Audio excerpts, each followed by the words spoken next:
परमेश्वर को प्रथम स्थान दे। मैं तुझे आशीष दूंगा और तेरा नाम बड़ा करूंगा और तो आशीष का मूल होगा। उत्पत्ति 12:2।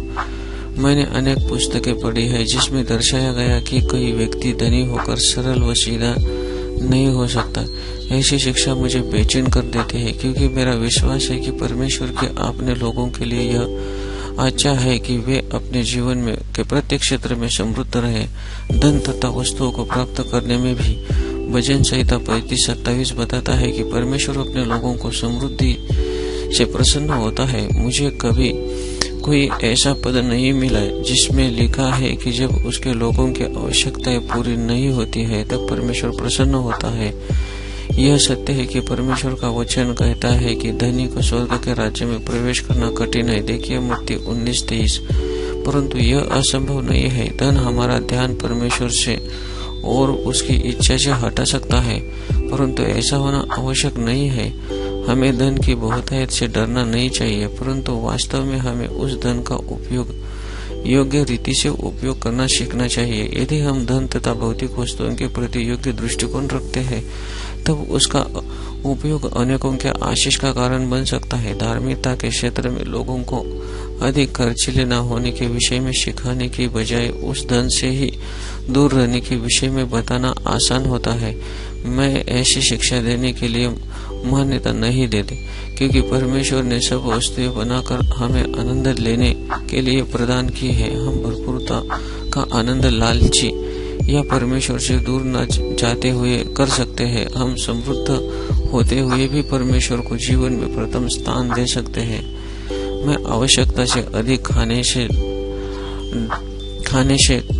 खाना ही नहीं खाऊंगा, क्या यह कहना योग्य होगा? या फिर कहीं मैं बहुत अधिक ना सो जाऊं इसलिए मैं सोऊंगा ही नहीं।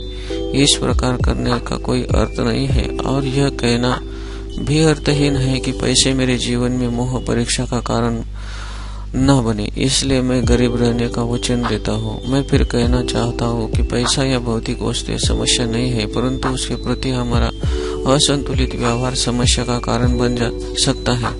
मेरा विश्वास है कि जिन बातों का हम रीति से उपयोग कर सकते हैं उन्हें प्राप्त करने भी यदि हम परमेश्वर को प्रथम स्थान दे सकते हैं तो वह प्रत्येक चीज परमेश्वर हमें देना चाहता है। धन तथा भौतिक वस्तुएं तब समस्या बन जाती है जब हम उसके स्वामी बनने के बजाय वह हमारे स्वामी बन जाते हैं। हमें अपनी सब चीजों का उपयोग दूसरों को आशीषित करने के लिए करना चाहिए। ऐसे समय में और अधिक प्राप्त करने के लिए लोगों का उपयोग करने के जाल में फंसने से बचे। पैसा समस्या तब बन जाता है जब हम उसे हम पर हावी होने देते हैं। पवित्र शास्त्र कभी नहीं बताता कि पैसा समस्या है। वह अवश्य यह कहता है कि पैसे का प्रेम समस्या है। पूंजी भरने वाला नहीं, परंतु स्तोत्र बनने का प्रयत्न करो। चीजों को अपने और आपके द्वारा दूसरों के ओर पहुंचाने दो। परमेश्वर ने अब्राहम से कहा कि वह उसे आशीषित करेगा और उसके द्वारा दूसरों को आशीष करेगा। देखिए उत्पत्ति 12:2। दूसरों को देना केवल उनके ही नहीं परंतु हमारे जीवन में भी आनंद लाता है। वास्तव में जितना अधिक आप देंगे उतने अधिक आनंदित होंगे। जितना आप देने उतना आपके पास होगा, क्योंकि परमेश्वर उन लोगों को खोज में रहता है जिन पर वह धन के विषय में भरोसा कर सके। वह ऐसे लोगों की खोज में रहता है जिनके पास पैसा होते हुए भी वे स्वार्थी तथा लालची नहीं हो सकते हैं। हमें स्वयं से यह प्रश्न लगाकर पूछते रहना चाहिए, धन तथा भौतिक वस्तुओं के प्रति मेरा व्यवहार क्या है? मेरे जीवन में परमेश्वर प्रथम है या पैसा? मैंने देखा कि यदि मैं वास्तविक रूप से पवित्र आत्मा की अगुवाई के अनुसार चलूं तो मेरे पास कोई भी चीज अधिक मात्रा में नहीं होगी।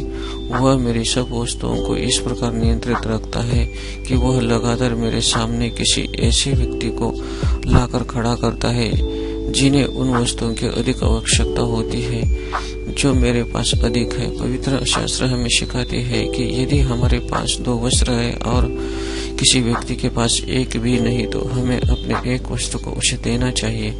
देखिए लूक 13:11। सरलता के लिए मेरी व्यक्तिगत खोज में मैंने पाया कि दूसरों के लिए आशीष का कारण बनना मेरे आनंद को तो बढ़ाता है, परंतु साथ में दूसरों को आनंद को भी बढ़ाता है। सच बात तो यह है कि मैंने लोगों को प्रोत्साहित करता हूँ कि वे दान देने के अवसरों को देखते रहे, क्योंकि बाइबल बताती है लेने से देना धन्य है। देखिए प्रेरितों का काम 20:35। परमेश्वर ऐसे व्यक्ति को देखकर अत्यंत प्रसन्न होता है जिसे वह बहुतायत से आशीषित कर सकता है, क्योंकि वह व्यक्ति परमेश्वर को प्रथम स्थान देते हुए अपने धन के द्वारा दूसरों को आशीष